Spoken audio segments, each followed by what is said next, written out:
into the 7 Habits material, we have to realize that it is all based upon principles, upon natural laws. That is why we are presenting this foundational material first. We need to understand the concept of a principle and the concept of a paradigm, and also how to define effectiveness. Then we'll look at the 7 habits. I suggest that principles are not only natural laws, objective, factual, external to ourself. I suggest they are also self-evident. How would we know that? We have found that if you can get enough people interacting freely and synergistically who are informed, all the value systems are the same.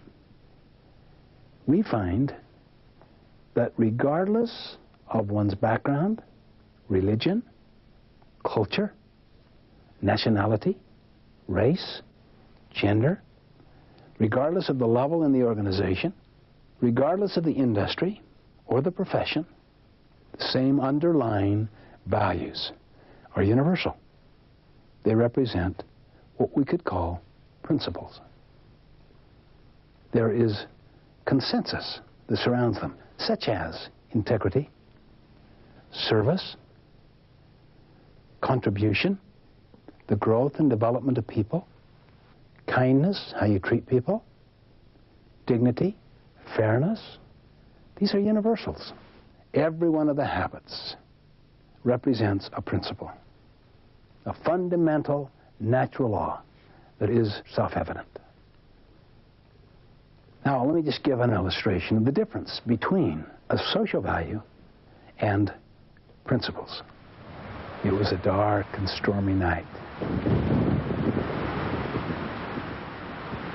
Captain, Captain, Captain, wake up.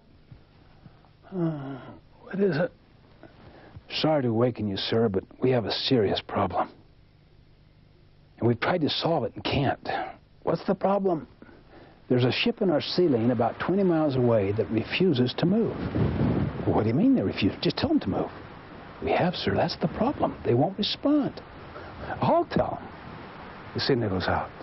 Move starboard 20 degrees. The signal comes back. Move starboard 20 degrees yourself. What arrogance. Who is this guy? He doesn't know who I am. Let him know a captain is giving the command. The signal goes out. This is Captain Horatio Hornblower, the 16th. Move starboard 20 degrees at once. The signal comes back.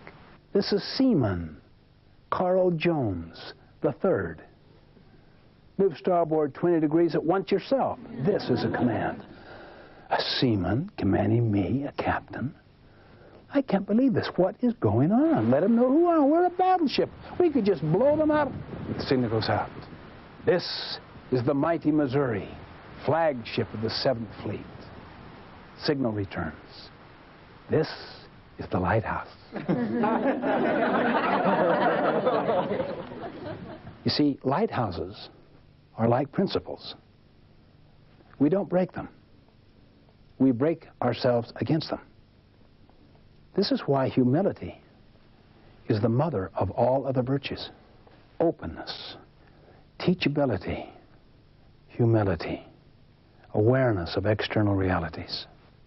If you can cultivate that and apply it with other people, you'll change the whole nature of the culture.